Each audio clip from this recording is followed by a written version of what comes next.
Bab 6, Leader Itlas, Simon Sinek. EDSO. Apakah itu? Tanpa senyawa kimia, individual kita akan mati kelaparan. Sudah menjadi rahasia umum bahwa kita seharusnya tidak ke supermarket saat lapar. Ujung-ujungnya kita selalu membeli terlalu banyak dan membeli barang-barang yang sebenarnya tidak kita butuhkan. Kita membeli terlalu banyak karena kita ingin menyantap segala yang kita lihat karena kita lapar. Itu bisa mengerti. Tetapi pertanyaan yang lebih menarik adalah mengapa kita ke supermarket saat kita tidak lapar? Nenek moyang kita dari era Paleolitikum hidup pada saat sumber daya masih langka atau sulit didapat. Bayangkan, jika setiap kali kita merasa lapar, kita harus berburu selama beberapa jam. Tanpa jaminan, kita akan berhasil menangkap buruan kita. Kemungkinannya adalah spesies kita tidak akan mampu bertahan dengan sistem seperti itu. Jadi, tubuh kita dalam upaya mendesak kita untuk mengulangi perilaku yang penting bagi hidup kita, menemukan cara untuk mendorong kita berburu dan mengumpulkan makanan secara teratur tanpa perlu menunggu sampai kita kelaparan. Dua senyawa kimia endorfin dan dopamin menyebabkan kita terdorong untuk berburu, mengumpulkan, dan berhasil. Keduanya membuat kita nyaman saat menemukan sesuatu yang kita cari, membangun sesuatu yang kita butuhkan, atau mencapai tujuan kita. Kita adalah senyawa kemajuan. E adalah endorfin, euforia pelari jarak jauh. Endorfin digunakan untuk satu tujuan dan hanya satu tujuan, menyamarkan rasa sakit fisik. Pikirkan endorfin sebagai candu pribadi kita. Endorfin yang sering dilepaskan sebagai respon terhadap stres atau ketakutan, menyamarkan rasa sakit fisik dengan rasa senang. Pengalaman euforia pelari jarak jauh, perasaan yang dialami banyak atlet setelah latihan keras, sebenarnya adalah senyawa kimia endorfin yang memancur melalui pembuluh darah mereka. Inilah salah satu alasan pelari dan atlet ketahanan lainnya terus memaksa tubuh mereka lebih keras dan lebih keras. Ini bukan semata-mata karena mereka memiliki disiplin untuk melakukannya. Mereka melakukannya karena merasa nyaman. Mereka menyukai dan terkadang mendambakan euforia yang bisa mereka capai dari latihan keras. Namun, alasan biologis untuk endorfin tidak ada hubungannya dengan olahraga. Endorfin berhubungan dengan kelangsungan hidup. Penerapan rasa kimiawi manusia jauh lebih praktis. Karena endorfin, manusia memiliki kapasitas ketahanan fisik yang luar biasa. Di luar pelari maraton, sebagian besar kita tidak bisa membayangkan berlari berkilo-kilometer jauhnya secara berkala. Tetapi itulah yang memberi nenek moyang kita keunggulan saat berburu selama era Paleolitikum. Mereka bisa melacak seekor binatang hingga jarak yang jauh dan masih memiliki stamina untuk membawanya pulang. Jika para pemburu yang diandalkan itu menyerah karena kelelahan, maka mereka dan orang-orang suku mereka akan jarang makan dan akhirnya mati. Demikianlah alam merancang sebuah insentif yang cerdas untuk mendorong kita terus berusaha, sedikit dorongan endorfin. Kita sebenarnya bisa ketagihan endorfin. Itulah sebabnya orang-orang yang terbiasa berolahraga secara teratur kadang-kadang ingin sekali berlari atau berangkat ke pusat kebugaran untuk membantu mereka rileks. Terutama mereka mengalami hari yang penuh tekanan di tempat kerja. Nenek moyang kita mungkin ingin berburu dan mengumpulkan makanan bukan hanya karena mereka tahu mereka harus melakukannya, tetapi juga karena seringkali mereka senang melakukannya. Sekali lagi, itulah manusia menginginkan kita merasa nyaman saat kita mencari makanan atau saat kita bekerja keras membangun tempat berlindung. Sehingga kita kemungkinan besar akan melakukannya. Bagaimanapun juga, berkat mobil dan supermarket, kita hidup di dunia dengan sumber daya yang tersedia dan berlimpah. Tubuh kita tidak lagi memberikan imbalan atas pencarian makanan, setidaknya tidak dengan endorfin. Pada era sekarang ini, kita pada dasarnya mendapatkan endorfin melalui olahraga atau kerja fisik. Stephen Colbert, satiris politik dan pembawa acara The Colbert Report, berkomentar saat wawancara pentingnya tertawa dalam kondisi tegang. Anda tidak bisa tertawa dan takut pada saat bersamaan, katanya. Dia benar, tertawa benar-benar melepaskan endorfin. Karena kita tertawa, endorfin yang dilepaskan menyamarkan rasa sakit yang kita sebabkan sendiri saat organ-organ kita tegang. Kita suka tertawa, sebagaimana pelari suka berlari, rasanya nyaman. Tetapi, kita semua pernah mengalami tertawa yang berlebihan sehingga kita ingin berhenti tertawa karena mulai menimbulkan rasa sakit. Seperti pelari, rasa sakit itu sebenarnya muncul lebih awal, tetapi berkat endorfin, rasa sakit itu tidak kita rasakan sampai beberapa saat sesudahnya. Itulah euforia yang kita dapatkan, yang terus berlangsung sampai setelah tawa itu berhenti. Karena itu, seperti dikatakan oleh Colbert, kita sulit merasakan takut pada saat yang bersamaan. Pada saat tegang, sedikit kegembiraan juga bisa membantu membuat orang-orang di sekitar kita rileks dan mengundurkan ketegangan sehingga kita dapat berfokus menyelesaikan pekerjaan kita. Presiden Ronald Reagan pernah bercanda dengan kepala ahli bedah rumah sakit di Universitas George Washington pada 30 Maret 1981. Saat dia didorong menuju ruang operasi akibat ditembak oleh John Hinckley. Semoga Anda semua Republikan, ahli bedah yang Demokrat liberal itu menjawab, hari ini kami semua Republikan, Bapak Presiden. D adalah dopamin, insentif untuk kemajuan. Dopamin menimbulkan perasaan senang saat kita menemukan sesuatu yang kita cari atau mengerjakan sesuatu yang harus diselesaikan. Dopamin bertanggung jawab atas perasaan puas setelah kita menyelesaikan tugas penting, menyelesaikan sebuah proyek, mencapai suatu tujuan, atau mencapai salah satu titik keberhasilan dalam perjalanan mencapai tujuan yang lebih besar. Kita semua tentu tahu bagaimana rasanya mencoret satu dalam daftar hal-hal yang perlu kita kerjakan. Perasaan mencapai kemajuan atau keberhasilan itu terutama karena dopamin. Jauh sebelum adanya pertanian atau pasar swalayan, manusia menghabiskan sebagian waktunya untuk mencari makanan. Jika kita tidak bisa terus berfokus menyelesaikan tugas pokok seperti berburu dan mengumpulkan makanan, kita tidak akan bertahan lama. Jadi, alam merancang cara cerdas untuk membantu kita tetap berfokus pada tugas yang ada. Satu cara kita mendapatkan dopamin adalah dengan makan, yang menjadi salah satu alasan kita menikmatinya. Karena itu, kita mencoba mengulangi perilaku yang menghasilkan makanan untuk kita.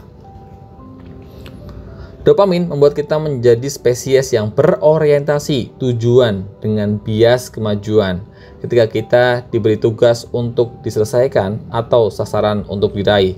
Selama kita bisa melihatnya atau membayangkan dengan jelas dalam benak kita akan mendapatkan letupan dopamin yang akan membuat kita bergerak mengerjakan tugas itu. Pada era Paleolitikum, jika seseorang melihat pohon penuh buah, dopamin dilepaskan untuk memberi insentif kepadanya agar tetap berfokus pada tugasnya dan mendapatkan makanan itu. Begitu dia bergerak menuju pohon buah itu, dia akan melihatnya semakin besar saat indikasi bahwa dia semakin dekat. Dan untuk setiap kemajuan, dia menerima sedikit tambahan dopamin untuk terus berusaha. Sedikit lagi, sampai akhirnya dopamin dalam jumlah besar dilepaskan ketika dia mencapai tujuannya. Eureka. Kita juga seperti itu. Seiring kita mendekati tujuan kita, ukuran-ukuran tertentu menunjukkan bahwa kita membuat kemajuan dan kita pun mendapat sedikit dorongan dopamin untuk terus berusaha. Akhirnya, kita mencapai tujuan kita. Perasaan yang intens bahwa kita berhasil merupakan pelepasan dopamin dalam jumlah besar. Sebagai penghargaan biologis kita atas semua kerjaan keras itu, setiap tonggak yang kita lewati adalah sebuah ukuran. Sebuah cara untuk melihat bahwa pohon buah semakin dekat dan dekat. Seperti pelari maraton yang melewati setiap penanda kilometer menuju garis finish. Tubuh kita memberi kita ganjaran dopamin agar kita akan terus berusaha. Bekerja lebih keras, lebih demi mendapatkan dopamin dalam jumlah besar, yaitu perasaan yang intens karena telah berhasil mencapai tujuan. Jadi, semakin besar tujuan, semakin besar usaha yang dibutuhkan untuk mencapainya. semakin banyak dopamin yang kita peroleh. Karena itulah kita merasa benar-benar nyaman saat bekerja keras, menyelesaikan sesuatu yang sulit, sementara bekerja cepat dan mudah hanya memberi kita sedikit dopamin. Dengan kata lain, berupaya keras menyelesaikan sesuatu membuat kita merasa puas. Ketika kita tidak mengerjakan apa-apa, kita tidak menerima insentif biologis apapun. Tujuan kita harus kasat mata. Kita adalah makhluk yang berorientasi visual. Kita tampaknya lebih mempercayai mata kita daripada indera lainnya. Saat kita mendengar debuman pada malam hari, kita ingin melihat bahwa tidak ada yang perlu dikhawatirkan sebelum kita bisa santai dan kembali tidur. Ketika seseorang yang kita kenal mengatakan bahwa dia telah menyelesaikan sesuatu, kita ingin melihat supaya percaya. Inilah alasannya mengapa kita sering diminta menuliskan tujuan kita. Jika Anda tidak menuliskan tujuan Anda, demikian kata pepatah, Anda tidak akan mencapainya. Pepatah itu ada benarnya, seperti melihat pohon buah di kejauhan. Jika kita dapat melihat secara fisik tujuan kita dan dapat membayangkan dengan jelas, kita kemungkinan besar mencapai tujuan itu berkat kekuatan dopamin. Inilah alasan mengapa kita suka diberi tujuan yang jelas demi mendapatkan bonus, alih-alih diberi instruksi yang tidak jelas. Informasi yang kita terima tidak terlalu memotivasi atau membantu kita ketika kita diberitahu akan menerima bonus kinerja jika mencapai lebih banyak. Berapa banyak? Beri kita sesuatu yang spesifik untuk dibayangkan, sesuatu yang bisa kita ukur kemajuannya dan lebih mungkin kita capai. Karena itulah, orang yang menyeimbangkan pengeluaran dan pemasukan atau mempertahankan anggaran cenderung menghemat atau tidak melakukan pengeluaran berlebihan. Penghematan bukan kondisi pikiran, tetapi tujuan yang ingin dicapai. Ini juga alasan mengapa pernyataan visi perusahaan harus dapat kita bayangkan dalam pikiran kita. Karena itu, ia disebut visi, karena kita harus bisa melihat tujuannya. Instruksi yang tidak jelas dalam sebuah pernyataan visi seperti menjadi perusahaan yang paling dihormati dalam bidangnya tidak ada gunanya. Dihormati oleh siapa? Pelanggan, pemegang saham, para karyawan, orang tua, CEO. Jika kita tidak mampu secara memadai mengukur kemajuan menuju visi itu, bagaimana kita bisa tahu kita menghasilkan kemajuan yang bermanfaat atau tidak? Visi menjadi terbesar atau yang terbaik, atau kata-kata lain yang sering muncul dalam pernyataan visi pada tataran biologis tidak ada gunanya jika kita ingin mengilhami orang yang bekerja keras mencapai visi tersebut. Sebaliknya, pernyataan visi yang baik menjelaskan secara spesifik seperti apa dunia ini jika semua yang kita lakukan berhasil dengan amat sangat baik. Dr. Martin Luther King memberitahu kita bahwa dia bermimpi suatu hari nanti anak laki-laki kulit hitam dan anak perempuan kulit hitam bisa bergandengan tangan dengan anak laki-laki putih dan anak perempuan kulit kayu putih layaknya saudara. Kita bisa membayangkan, kita bisa melihat seperti apa wujudnya. Kita bisa berpendapat bahwa visi itu inspiratif dan layak untuk waktu dan tenaga kita. Kita dapat dengan mudah merencanakan langkah-langkah yang perlu kita ambil untuk mencapai visi tersebut. Dalam jangka pendek maupun jangka panjang, semakin jelas kita bisa melihat apa yang kita capai, semakin besar kemungkinan kita mencapainya. Menariknya, ini disebabkan oleh dopamin. Karena itu, visi terbaik menawarkan kepada kita sesuatu yang berdasarkan alasan praktis apapun. Tidak akan pernah benar-benar bisa kita capai, tetapi kita dengan senang hati mencoba meraihnya. Setiap titik dalam perjalanan kita adalah saat kita ingin membuat kemajuan menuju sesuatu yang lebih besar daripada diri kita sendiri. Ketika sistem bekerja sesuai dengan rancangan, kita tetap bisa makan, menyelesaikan pekerjaan, dan membuat kemajuan. Selain itu, kita lebih mampu mendukung dan menyediakan semua itu untuk keluarga dan kelompok kita. Dopamin bisa membantu kita lulus dari perguruan tinggi, menjadi dokter, dan bekerja tanpa kenal lelah untuk mewujudkan visi masa depan yang kita bayangkan. Namun, ada peringatan di bagian bawah botol yang sering kita abaikan. Dopamin juga amat sangat adiktif. Selain membantu kita, dopamin juga membantu koneksi saraf yang tidak membantu kita bertahan. Sebenarnya, dopamin malah menggagalkan upaya bertahan. Perilaku yang kita perkuat bisa membahayakan kita. Kokain, nikotin, alkohol, dan perjudian menghasilkan dopamin. Perasaan itu bisa memabukkan, karena itu efek kimiawinya, kecanduan kita pada hal ini, dan banyak hal lain yang membuat kita nyaman. Pada dasarnya adalah kecanduan dopamin. Satu-satunya variasi adalah perilaku yang diperkuat, yang memberi kita tambahan dopamin. Ada satu sumber lagi yang dapat ditambahkan dalam daftar yang bisa membajak sistem dopamin kita, media sosial. Kiriman SMS, email, jumlah like yang kita dapatkan, ping atau getar dan kelap-kelip layar telepon yang beritahu kita Anda mendapat pesan terasa luar biasa. Kita mengasosiasikan perasaan pelepasan dopamin, oh ada berita untuk saya, dengan mendapatkan pesan atau email atau sejenisnya. Ya, memang benar, kita membenci semua email itu, tetapi kita mengharapkan menerima notifikasi yang memberitahu kita ada sesuatu di sana. Beberapa dari kita telah membentuk koneksi saraf yang mendorong kita untuk selalu membawa ponsel, melihat ke ponsel, dan merefresh beberapa kali, meski tidak ada pesan masuk. Beri aku dopamin.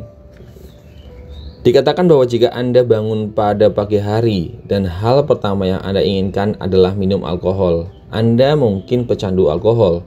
Jika Anda bangun pada pagi hari dan hal pertama yang Anda lakukan adalah memeriksa telepon untuk membaca email atau media sosial, bahkan sebelum Anda bangun dari tempat tidur, Anda mungkin pecandu.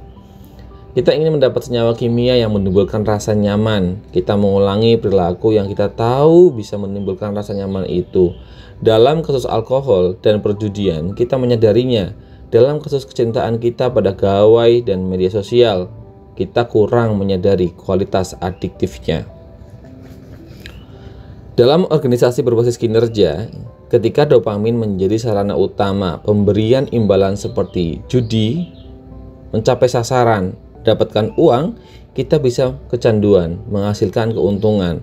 Satu-satunya pertanyaan adalah, apakah kecanduan modern kita tidak merugikan atau adalah efek samping yang tak disengaja yang merugikan kita? Kita akan membahasnya nanti. Dalam zaman modern ini, dopaminlah yang menyebabkan kita suka belanja atau mengumpulkan barang-barang, meskipun tidak ada keuntungan rasional dari sebagian besar hobi kita. Kita menikmati karena kita dapat memuaskan hasrat purba untuk mencari makan. Jika kita kecanduan dan tidak bisa berhenti seperti kecanduan dopamin lainnya, seberapapun nikmatnya, seringkali mahal harganya. Kita menghabiskan lebih banyak waktu dan uang tanpa pertimbangan matang dan terkadang mengorbankan hubungan kita supaya kita bisa mendapat dopamin lagi. Keberhasilan dapat didorong oleh dopamin, tetapi perasaan puas, perasaan bahagia, dan loyalitas yang bertahan lama memerlukan ikatan dengan orang lain. Meskipun kita mungkin tidak ingat tujuan yang kita capai 1 dekade yang lalu, kita masih bisa membicarakan teman-teman kita saat kita berjuang mencapai tujuan itu. Kabar baiknya adalah kita juga memiliki insentif kimiawi yang memberi kita perasaan positif ketika perilaku kita membuat kita mendapat kepercayaan, cinta, loyalitas dari orang lain. Yang harus kita lakukan untuk mendapatkan perasaan itu adalah sedikit berkorban. Pengorbanan itu sangat berguna karena seperti kita semua tahu, kita bisa melakukan lebih banyak hal bersama-sama, bekerja dengan orang yang kita percaya daripada kita melakukannya sendiri. Endorfin dan dopamin bekerjasama untuk memastikan kelangsungan hidup kita karena berkaitan dengan makanan dan tempat berlindung. Keduanya membantu kita menyelesaikan segala sesuatu sehingga kebutuhan pangan dan papan kita terpenuhi. Bukan suatu kebetulan jika kita berkata kita butuh pekerjaan untuk bertahan hidup. Kita benar-benar merasa seperti itu. Tanpa endorfin yang memberi kita semangat yang harus terus kita pertahankan, kita tidak akan terus berjuang bahkan saat kita kelelahan dan kehabisan tenaga. Dopamin mengganjar kita dengan semburan kimiawi saat kita menyelesaikan sesuatu, sehingga kita ingin melakukannya lagi, inilah yang kita butuhkan untuk menemukan, membangun, menyelesaikan sesuatu. Tetapi lebih sulit melakukan semua hal, terutama hal-hal besar sendirian. Bersama-sama lebih baik. Senyawa kimia komunal. Menemukan, membangun, dan mencapai hanyalah sebagian dari kisah kita. Cara kita membuat kemajuanlah yang merupakan inti kemampuan kita untuk berhasil dalam sebuah dunia yang berbahaya. Senyawa kimia komunal lah yang membuat kita merasa berharga saat kita berada dalam kelompok orang yang kita percaya, membuat kita merasa bagian dari kelompok, dan menginspirasi kita untuk mau bekerja demi kebahagiaan kelompok. Senyawa kimia komunal lah yang membuat lingkaran keselamatan tetap kuat. Tanpa kimia sosial, kita akan berdarah dingin. Bagai seekor rusa yang ada di kutub, mengapung di anak sungai Zambezi di Botswana. Makanan cepat saji itu melewati 2 buaya yang kelaparan. Melihat makanan itu, kedua buah buaya itu menerjangnya. Tetapi hanya satu yang akan menang. Yang tercepat dan yang terkuat dari keduanya akan makan besar hari itu. Bertindak murni berdasarkan insting, buaya itu akan melahap bangkai rusa itu dan berenang dengan perut penuh. Sama sekali tidak peduli pada buaya lainnya, meskipun buaya lain mungkin berenang menjauh dengan perut lapar. Ia tidak akan memiliki niat buruk terhadap lawannya. Tidak ada bagian otak reptil yang memicu perilaku kooperatif apapun. Hewan tidak memiliki perasaan positif saat kerjasama ditawarkan, dan karenanya tidak ada insentif untuk bekerja sama.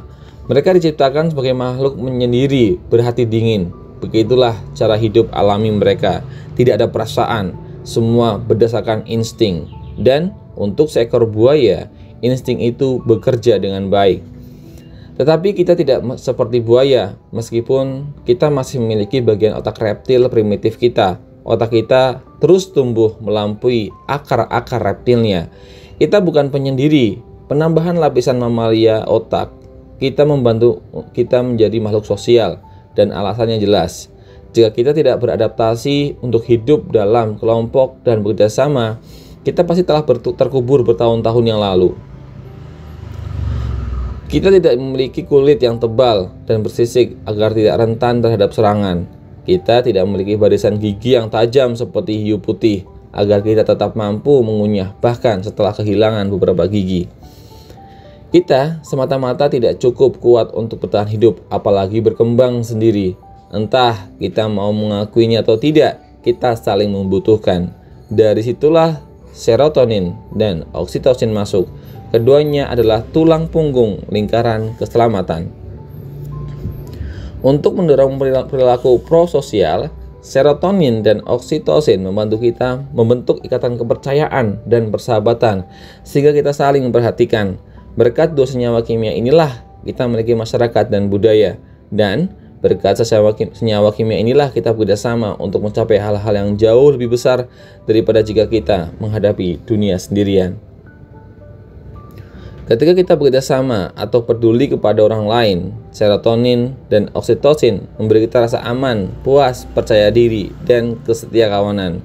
Saat dilepaskan pada saat yang tepat dan dengan alasan yang benar, serotonin dan oksitosin dapat membantu mengubah salah satu dari kita menjadi pemimpin yang penuh inspiratif, pengikut setia, teman dekat, pasangan terpercaya, orang beriman, dan menjadi Johnny Bravo ketika hal itu terjadi dan kita berada di lingkungan keselamatan.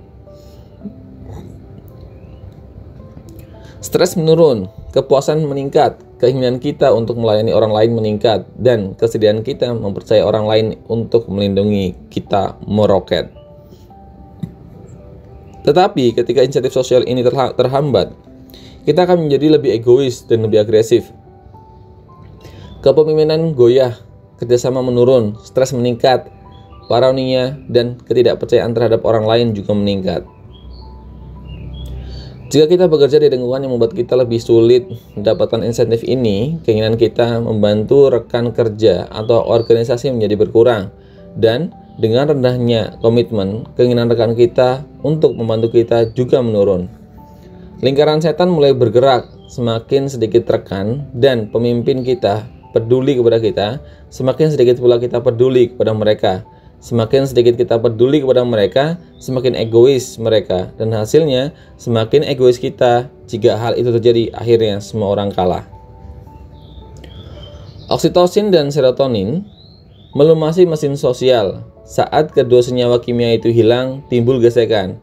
Ketika pemimpin sebuah organisasi menciptakan kultur untuk yang menghambat pelepasan senyawa kimia itu sama halnya dengan sabotase terhadap karir, kebahagiaan, dan kesuksesan organisasi itu sendiri. Kekuatan kultur bukan ukurannya atau sumber dayanya, menentukan kemampuan organisasi, menyesuaikan diri dengan waktu, mengatasi kesulitan, dan memelopori inovasi baru. Ketika kondisinya tepat, ketika lingkaran keselamatan yang kuat hadir dan dirasakan semua orang, kita melakukan yang terbaik yang bisa dilakukan. Kita bertindak sesuai sistem dalam tubuh kita. Kita bekerja sama. S adalah serotonin, senyawa kimia kepemimpinan. Saya memiliki karir yang luar biasa. Yang saya inginkan lebih daripada apapun adalah penghargaan Anda, kata Shellyville saat dia berdiri di atas panggung sambil mencengkeram Oscar yang baru saja dia dapatkan untuk perannya di film Flash in the Heart pada tahun 1985.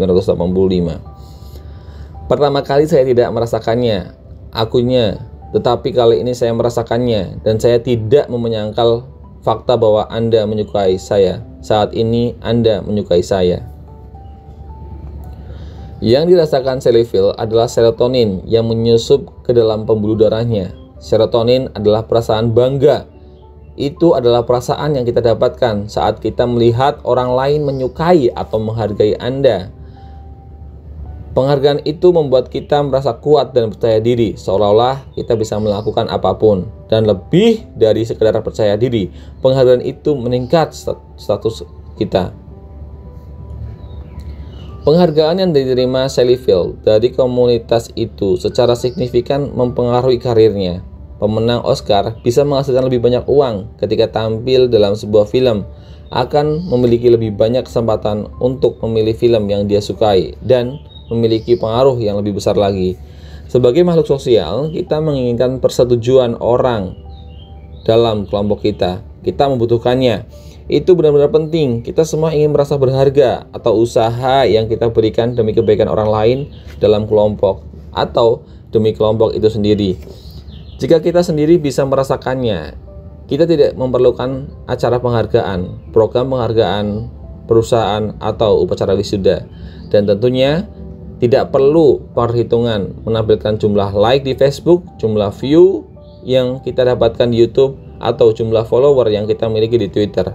Kita ingin merasakan bahwa kita dan pekerjaan yang kita lakukan dihargai oleh orang lain, terutama mereka yang ada dalam kelompok kita. Karena serotonin itulah lulusan perguruan tinggi merasa bangga dan percaya diri. Status mereka meningkat saat mereka naik ke panggung untuk menerima ijazah. Secara teknis, semua siswa yang ingin lulus harus membayar biaya pendidikan mereka, memenuhi persyaratan mereka, dan mengumpulkan cukup kredit. Tetapi kelulusan mungkin tidak akan terasa sama jika kita hanya menerima ucapan selamat melalui email dan menerima ijazah yang diunduh dari lampiran email. Inilah bagian yang terbaik saat lulusan perguruan tinggi itu merasakan serotonin mengalir ke pembuluh darah mereka ketika mereka menerima ijazah. Orang tua mereka yang duduk di antara audiens juga mengalami semburan serotonin dan merasa sama bangganya. Itulah intinya, serotonin berusaha memperkuat ikatan antara orang tua, anak, guru, siswa, pelatih, dan pemain, atasan dan bawahan, serta pemimpin dan pengikut. Itulah sebabnya kita seseorang menerima penghargaan. Orang pertama yang dia sampaikan ucapkan terima kasih adalah orang tuanya, atau pelatihnya, atasannya, atau Tuhan.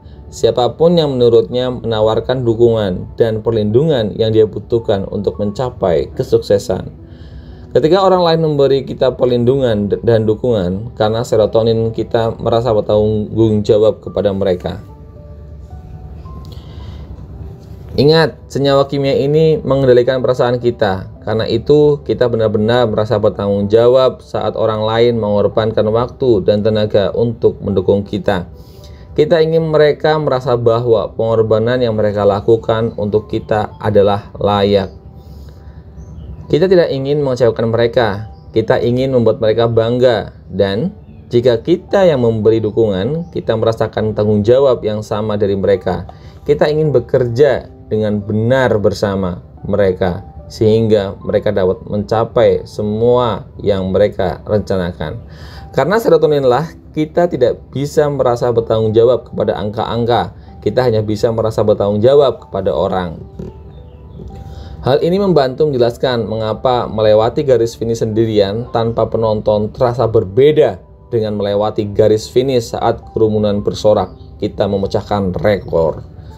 Dalam kedua kasus, pencapaian yang sama, waktunya sama, bahkan usahanya sama. Satu-satunya perbedaan adalah bahwa dalam satu kasus ada orang lain yang hadir untuk menyaksikan dan menyoraki kita. Saya merasakan hal itu saat mengikuti perlombaan maraton di New York City beberapa tahun yang lalu. Salah satu hal yang membuat saya harus berlari adalah saya mengetahui bahwa teman dan keluarga saya datang untuk mendukung saya. Mereka mengorbankan waktu dan tenaga menerobos kemacetan lalu lintas dan keramaian hanya untuk melihat sekilas diri saya berlari melewati mereka. Kami bahkan merencanakan kapan dan di mana saya akan bertemu mereka karena mereka bangga melihat saya melakukan sesuatu yang sulit.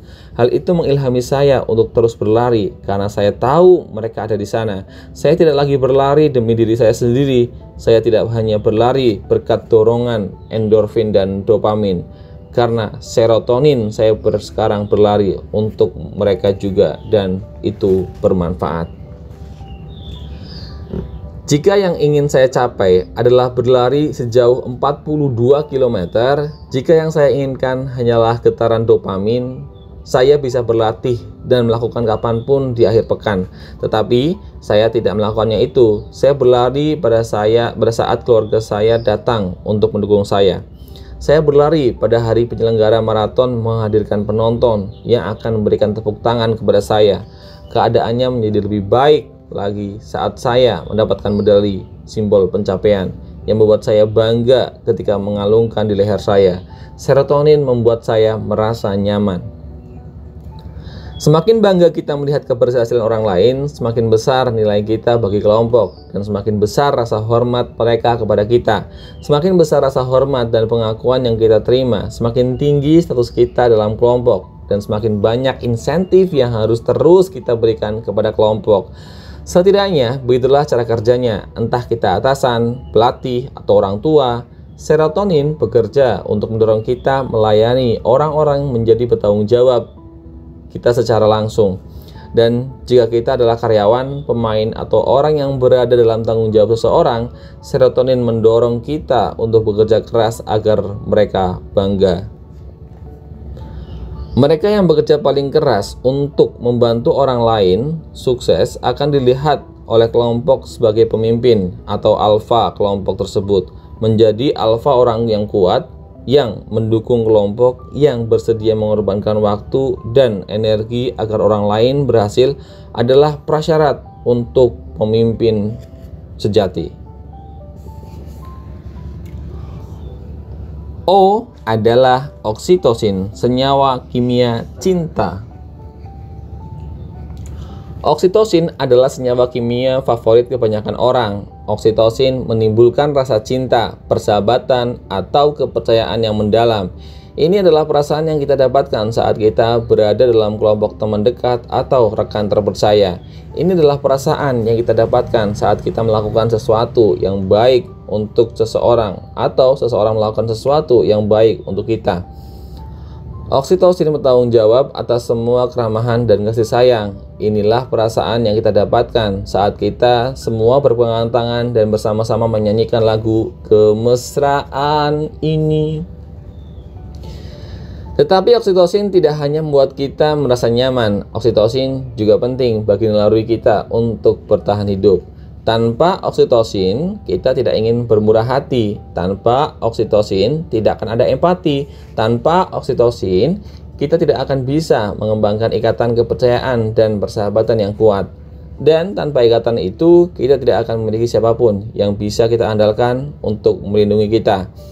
Tanpa oksitosin, kita tidak akan memiliki pasangan untuk membesarkan anak-anak kita. Bahkan, tidak akan mencintai anak-anak kita. Berkat oksitosin, kita mempercayai orang lain untuk membantu kita membangun bisnis, melakukan hal-hal yang sulit, atau membantu kita saat kita kesulitan. Berkat oksitosin, kita merasakan hubungan kemanusiaan dan betah berada dalam sekelompok orang yang kita sukai. Oksitosin membuat kita bersosialisasi. Sebagai spesies yang bisa lebih berhasil apabila berada dalam kelompok daripada sendirian, kita perlu memiliki naluri untuk mengetahui siapa yang harus dipercaya dalam sebuah kelompok. Tidak perlu setiap orang harus selalu waspada untuk memastikan mereka aman. Jika kita berada di antara orang-orang yang kita percaya dan yang mempercayai kita, tanggung jawab itu sekarang dapat dibagi ke seluruh kelompok. Dengan kata lain, kita bisa tidur pada malam hari karena yakin bahwa orang lain akan menjaga kita dari bahaya. Oksitosin adalah senyawa kimia yang membantu kita menentukan seberapa terbuka diri kita. Ini adalah kompas sosial yang menentukan saat yang aman untuk membuka diri dan memberikan kepercayaan atau kapan kita harus menutup diri. Tidak seperti dopamin yang bersifat instan, oksitosin lebih tahan lama. Semakin banyak waktu yang kita habiskan dengan seseorang, semakin kita bersedia untuk terbuka terhadapnya.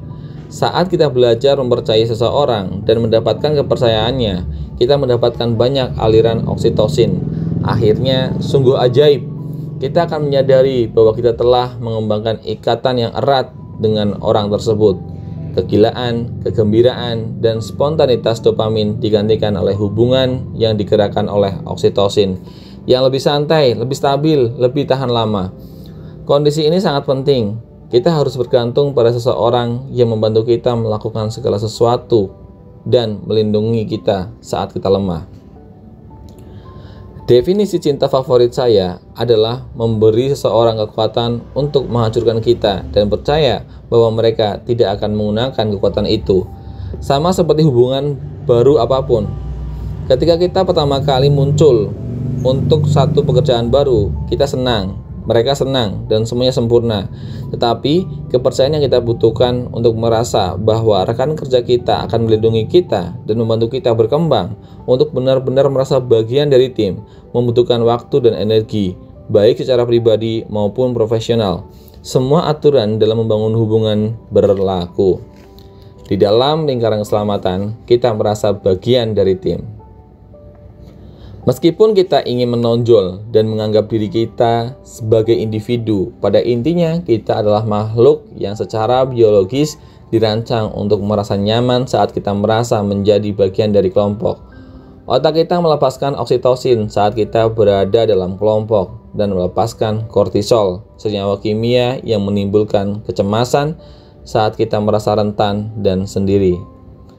Bagi nenek moyang prasejarah kita semua mamalia sosial, rasa memiliki dan keyakinan bahwa kita dapat menghadapi bahaya di sekitar kita benar-benar bergantung pada perasaan aman di dalam kelompok. Berada di pinggiran itu berbahaya. Si penyendiri di pinggiran kelompok jauh lebih rentan terhadap predator daripada orang yang dikelilingi dan dijaga dengan aman oleh orang lain. Seseorang yang merasa kurang bergaul karena sangat menggemari Star Wars dan superhero menemukan persahabatan yang hebat saat menghadiri konferensi komik dan konferensi penggemar lainnya. Berada di sekitar orang lain membuat kita merasa bagian dari mereka dan memberi kita rasa aman. Kita merasa diterima sebagai bagian dari kelompok dan tidak lagi merasa cemas seperti berada di pinggiran kelompok. Ada perasaan yang lebih dibutuhkan oleh manusia daripada sekedar rasa miliki, yaitu perasaan berada di dalam lingkaran keselamatan. Kemurahan hati dan cara lain untuk membangun kepercayaan. Saya sedang menyusuri jalan bersama seorang teman saat ransel seorang pria yang berjalan di depan kami terbuka dan kertas-kertas di dalam tumpah ke trotoar. Tanpa berpikir panjang, kami membungkuk dan membantunya mengumpulkan kertas-kertas itu, dan saya menunjukkan kepadanya bahwa tasnya terbuka. Bantuan kecil itu dengan sedikit waktu dan energi tanpa mengharapkan imbalan apapun memberi saya suntikan kecil oksitosin. Rasanya nyaman membantu seseorang. Pria yang kami bantu juga mendapatkan suntikan kecil oksitosin karena juga terasa nyaman ketika seseorang melakukan kebaikan untuk kita. Kami berdiri dan terus berjalan. Ketika teman saya dan saya sampai di ujung blok, kami menunggu lampu lalu lintas berganti merah agar kami bisa menyeberang jalan. Saat kami berdiri di sana, seorang pria lain berdiri di depan kami, berbalik dan berkata, "Saya melihat apa yang Anda lakukan di sana. Itu sangat keren. Itulah yang terbaik tentang oksitosin. Bukan hanya orang yang melakukan dan orang yang menerima kebaikan itu mendapat suntikan oksitosin, tetapi orang yang menyaksikan kemurahan hati itu juga mendapat senyawa kimia yang menimbulkan rasa nyaman." Melihat atau mendengar tindakan kemurahan hati seseorang sebenarnya bisa mengilhami kita untuk melakukan hal yang sama. Saya nyaris bisa memastikan bahwa orang yang memberitahu kami bahwa dia melihat apa yang telah kami lakukan itu sangat mungkin melakukan hal-hal baik untuk orang lain. Inilah salah satu alasan mengapa film atau berita yang menyampaikan tindakan komunal yang luar biasa sangat menginspirasi. Inilah kekuatan oksitosin. Oksitosin benar-benar membuat kita menjadi orang baik. Semakin banyak kebaikan yang kita lakukan, semakin banyak kebaikan yang kita ingin lakukan. Inilah sains di balik rantai kebaikan. Membalas kebaikan seseorang terhadap kita dengan berbuat baik kepada orang lain. Oksitosin juga dilepaskan melalui kontak fisik. Kehangatan yang kita rasakan saat kita memeluk seseorang yang kita sukai selama beberapa detik adalah oksitosin. Ini juga alasan mengapa terasa menyenangkan ketika bergandengan tangan dengan seseorang dan mengapa anak-anak selalu ingin menyentuh dan memeluk ibu mereka. Sebenarnya ada banyak bukti bahwa anak-anak yang kekurangan sentuhan fisik, yang berarti kekurangan dosis oksitosin, mengalami masalah dalam membangun hubungan saling percaya di kemudian hari. Ini juga bagian dari ikatan penguatan antar atlet. Misalnya saat mereka beradu telapak tangan atau beradu kepalan tinju.